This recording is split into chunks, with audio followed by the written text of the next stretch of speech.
On se retrouve ce week-end pour le récapitulatif d'une semaine relativement stable et calme sur les marchés financiers. Vous allez comprendre pourquoi lorsqu'on va évoluer un peu plus loin dans ce grand récapitulatif. Salut tout le monde, ici Boussamba. On se retrouve comme tous les week-ends pour le grand récapitulatif des annonces économiques parues en semaine. Et bien évidemment, une prévision de la direction probable des marchés financiers pour la semaine prochaine. On va commencer par le côté fondamental et vous allez comprendre pourquoi lorsqu'on va revenir sur le côté technique.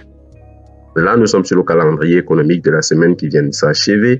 Et ce qu'on peut constater, comme je l'ai dit en intro, c'était une semaine relativement calme sur les marchés financiers. Relativement calme tout simplement parce que il y a une stabilité des annonces économiques du côté des États-Unis. On s'est rendu compte cette semaine qu'il n'y avait pas de réels mouvements sur les marchés du côté des annonces économiques.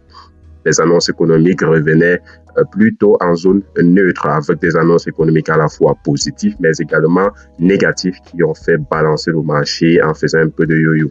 Ce lundi déjà, nous n'avions pas d'annonce économique, en tout cas pas d'annonce économique à 3 étoiles. Le lundi était tout simplement pas mal calme sur les marchés financiers du côté fondamental comme du côté technique. Ce mardi, on a eu les prix à la production qui est revenu assez stable, inférieur aux attentes, mais une différence de 0,1%. Pas grand-chose, mais considérable pour les marchés financiers.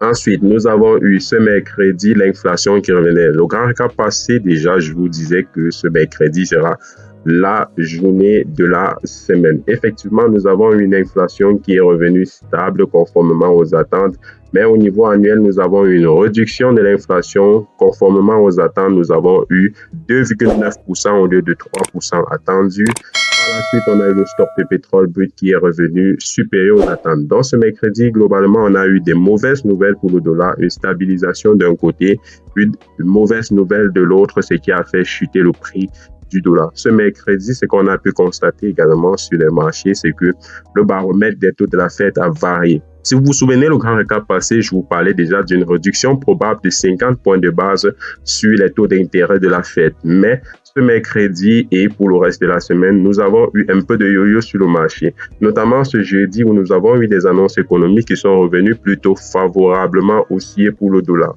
Du coup, sur le marché, nous avons une hausse de la probabilité d'une réduction des taux de la Fed plutôt de 25 points de base. Notamment, nous sommes ici sur le baromètre des taux de la Fed pour le mois de septembre. Et là, nous montons à 75% de probabilité pour une réduction de 25 points de base et à 25% de probabilité pour une réduction de 50 points de base. Donc, on table déjà sur une réduction de 25 points de base pour le mois de septembre. Parce que comme je vous le disais, les annonces économiques reviennent assez stables pour les marchés financiers. Nous avons des annonces économiques qui reviennent pas très négatif et pas très positif. Donc, du coup, il y a une stabilisation. Notamment ce jeudi, comme je vous le disais, ce jeudi, nous avons eu des annonces économiques, vente au détail qui est revenu supérieur aux attentes avec une différence de 0,3%. Inscription hebdomadaire au chômage, une réduction des inscriptions hebdomadaires au chômage. Industrie manufacturière qui est revenu inférieur aux attentes, vente au détail mensuel qui est revenu supérieur aux attentes. Donc, on constate tout simplement que le calendrier économique a été plutôt stable cette semaine avec des annonces économiques à la fois favorables mais également défavorables pour les marchés. Jusqu'à présent, nous n'avons parlé que de la zone dollar parce que oui, du côté de la zone euro, on n'a pas eu beaucoup de volatilité. Ce mercredi, nous avons eu l'IPC mensuel France qui est revenu supérieur aux attentes. L'inflation commence à légèrement vaciller de ce côté-là. Du côté de l'Allemagne, la première puissance européenne a du mal à sortir la tête de l'eau. C'est vrai, nous n'avons pas des chiffres du côté de l'Allemagne cette semaine, mais si vous regardez, si vous faites vos recherches, vous allez constater que du côté de l'Allemagne, ce n'est pas la grande forme. Ok, on va aller sur les graphiques et je vais vous montrer ce qui s'est passé, comment est-ce que ces annonces économiques ont répercuté de façon technique sur les marchés. Et là, vous allez comprendre quelques petits détails. Là, nous étions déjà la semaine dernière où nous avions tracé ce triangle et où on se disait effectivement que si on avait une cassure vers le bas, on pouvait avoir un beau mouvement baissier et que si on avait une cassure vers le haut, on pouvait revenir dans cet order bloc avant de continuer un probable mouvement baissier sur le dollar. Parce que oui, comme vous le savez, le dollar a pris une pente baissière depuis un certain moment. relativement aux annonces économiques qui reviennent assez négatifs baissiers pour le dollar. Cette semaine a été une semaine de yo-yo avec un mercredi défavorable pour le dollar et un jeudi favorablement accordé pour les investisseurs. D'ailleurs, le sentiment des investisseurs est passé très positif. Si vous regardez du côté des investissements, que ce soit dans les actions, on verra cela sur le point, vous allez constater que les investisseurs sont redevenus très friands des actions et des indices boursiers. Bref, qu'est-ce qu'on a donc eu du côté du graphique? On a plutôt une cassure vers le bas de notre triangle. On a une accélération baissière à la suite de cette cassure. Nous étions ici le 13, nous avons eu une accélération baissière. À la fin, nous avons une stabilisation dans cette zone-ci. Très belle stabilisation. Nous avons une stabilisation dans cette zone-ci. Le marché n'a pas cassé. Et là, nous sommes en train d'évoluer vers une cassure baissière pour une continuation probable à la baisse sur l'indice du dollar. Donc, ce mercredi, nous avons une accélération baissière qui a été heureusement récupérée ce jeudi à la hausse et nous savons continuer ce vendredi à la baisse sur l'indice du dollar. Donc, à quoi s'attendre sur ce marché, sur l'indice du dollar? Nous avons ici une zone qui est une zone assez intéressante sur l'indice du dollar. Il est probable que le prix revienne buter ici. Donc, qu'est-ce qu'on va voir si on a une belle cassure ici? Si le lundi ouvre à la baisse et qu'on a une belle cassure ici avec une légère continuation baissière sur n'est-ce pas, l'indice du dollar, nous pourrons alors revenir chercher un bon point d'entrée ici dans cette zone d'offre avant de continuer à chuter sur l'indice du dollar. Du côté de l'indice de l'euro, voilà donc ce qu'on a eu cette semaine. Nous avons eu une stabilisation, pullback sur la moyenne mobile. Je vous parlais déjà de ces moyennes mobiles la semaine dernière. Donc, j'ai envoyé les analyses dans le groupe, je crois mardi, j'ai envoyé ces analyses-ci dans le groupe où je vous expliquais effectivement que nous étions déjà en train d'avoir ici sur l'indice de l'euro un pullback au niveau de ce support. Et ce support retient déjà l'indice de l'euro depuis un certain moment, depuis quelques temps déjà. Donc, nous avons eu ce pullback-ci. Et ce pullback correspond aussi au pullback sur cette moyenne mobile. Une autre chose d'assez intéressante qui nous a frappé à l'œil, c'est cette divergence baissière. Nous avons eu ici un plus haut et un plus bas, beaucoup plus bas que le précédent. Nous avons eu nettement une divergence baissière ici.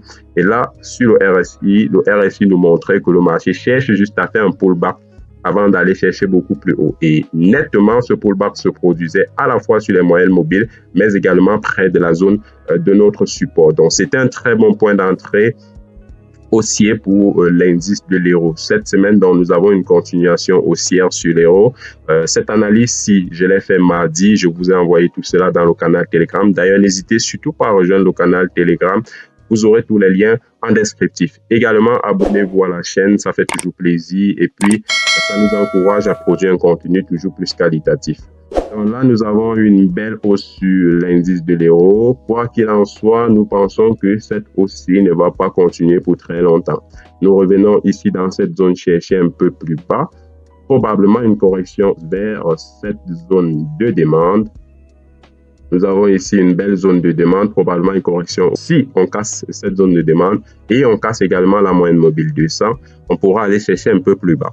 Mais si jamais on fait un bon pullback comme on est déjà en train de le faire ici, naturellement, il faudra raffiner sur un time frame beaucoup plus inférieur pour voir exactement ce qui se passe. Mais ne vous en faites surtout pas. Vous aurez différentes playlists sur la chaîne où je vous montre effectivement comment analyser vos marchés. N'hésitez surtout pas à visiter d'autres playlists de la chaîne pour en savoir plus et devenir un meilleur trader. On vise l'excellence en trading. Donc, à quoi s'attendre sur l'indice de l'euro? Tout simplement, on peut s'attendre à ce qu'il y ait une réaction dans cette zone-ci et à la base de cette réaction, on choisira la direction probable du marché. On va retourner du côté fondamental et là, je vais voir avec vous à quoi s'attendre pour la semaine prochaine. La semaine prochaine, alors qu'est-ce qu'on aura la semaine prochaine? On aura déjà un lundi relativement calme, un mardi également calme du côté du dollar. Du côté de l'euro, on aura l'IPC annuel qui va revenir, l'inflation annuelle qui va revenir du côté de l'euro. Probablement, nous aurons une petite croissance de l'inflation. Il est très probable. Nous avons déjà eu une inflation du côté de la France ce mercredi. Ensuite, le mercredi, qu'est-ce qu'on aura du côté du dollar? Le stock de pétrole brut qui va revenir. Minute de la Fed. Là, on va vraiment tabler sur les taux d'intérêt. OK? On va vraiment parler de la direction de la Fed pour les taux d'intérêt ce mercredi. Donc, il y aura beaucoup de volatilité ce mercredi, notamment à 20h avec la minute de la Fed. Le stock de pétrole brut pourra faire du mouvement sur le marché, mais avec la minute de la Fed qui revient un peu plus en amont, il n'y aura pas de très grosse volatilité. Ensuite, qu'est-ce qu'on aura le jeudi? Jeudi, du côté de l'euro, PMI manufacturier France. Du côté de l'euro, toujours PMI service France. Du côté de l'euro, toujours indice PMI manufacturier du côté de l'Allemagne. On risque d'avoir de mauvaises nouvelles du côté de l'Allemagne. Je vous en parlais déjà un peu plus tôt. Ensuite, on aura également du côté du dollar inscription hebdomadaire au chômage, l'indice PMI qui va revenir, notamment l'indice PMI manufacturier et services qui va revenir du côté des États-Unis. On aura également les ventes de logements existentiels qui vont revenir du côté des États-Unis. Et à la fin, nous aurons un vendredi vente de logements neufs. Nous aurons donc beaucoup plus de volatilité le mercredi et le jeudi et probablement le vendredi parce que comme vous le savez, le marché réagit beaucoup aux petites fluctuations. Le point, on va regarder du côté du point. Alors, qu'est-ce qu'on a cette semaine du côté du point? Le CAC 40. Le CAC 40 actuellement se négocie à 7449,70 avec une hausse actuelle de plus 0,35. Nous avons le S&P 500 qui se négocie actuellement à 5554,25 avec une hausse en clôture de marché de plus 0,20%. Nous avons le Dow Jones qui se négocie actuellement à 40 659,76 avec une hausse en clôture de marché de plus 0,24. Du côté des indices, vous constatez, comme je vous le disais déjà, que les investisseurs sont beaucoup plus friands des actions et des indices. Vous voyez que du côté des indices, nous avons nettement une hausse des indices boursiers. Du côté des actions, qu'est-ce qu'on a? On a la plateforme Meta qui se négocie actuellement à 527,42 avec une baisse en clôture de marché de moins 0,84. Néanmoins, cette semaine a été assez haussière pour l'action Tesla, comme vous pouvez le constater sur le graphique. Malgré qu'on a eu une baisse en clôture de marché, cette semaine a globalement été très haussière. Belle performance pour la société Meta. Du côté de Amazon, l'action Amazon se négocie actuellement à 177,06 avec une baisse en clôture de marché de moins 0,30%. Également, vous pouvez constater que belle performance cette semaine. L'action Amazon a plutôt bien performé cette semaine. Apple se négocie actuellement à 226,05 avec une hausse en clôture de marché de plus 0,59. La société Tesla se négocie à 216,12 avec une hausse en clôture de marché de plus 0,72. La Société Générale se négocie actuellement à 21,06 avec une hausse en clôture de marché de plus 0,48. Total Energy se négocie actuellement à 62,33 avec une baisse en clôture de marché de moins 0,24. Du côté des devises, nous avons l'euro USD qui en clôture de marché était sous une belle performance de plus 0,91. Belle performance cette semaine pour l'euro USD avec le dollar qui était très volatile cette semaine avec des hauts et des bas mais globalement baissier cette semaine. Du côté de l'euro, vous avez vu sur le graphique, belle performance donc plutôt belle croissance du côté de la paire euro USD cette semaine. Du côté des cryptos, l'AREN se négocie actuellement à 59 330,0 avec une hausse actuelle de 1,03%. Vous constatez que cette semaine était une semaine assez calme pour l'AREN, mais globalement légèrement baissière, avec une ouverture en début de semaine à 60 550, avec une clôture en semaine actuelle à 59 000. Vous constatez tout simplement qu'on a eu une légère baisse cette semaine du côté du Bitcoin, mais comparativement aux 3 semaines précédentes, nous avons une conservation du prix, notamment avec très peu de volatilité. L'Ethereum, lui, a clairement décidé de retrouver ses plus bas. Et cette semaine était une plutôt mauvaise semaine pour l'Ethereum qui se négocie actuellement à 2601,54 avec une baisse actuelle de moins 0,62%. On constate tout simplement que cette semaine n'était pas la meilleure semaine pour l'Ethereum. Voilà tout pour le grand récapitulatif de cette semaine. Si ça vous a plu, n'hésitez surtout pas à vous abonner et surtout à cliquer sur la cloche de notification pour ne rien rater de nos prochaines prévisions des marchés financiers. Globalement, qu'est-ce qu'il faut donc faire?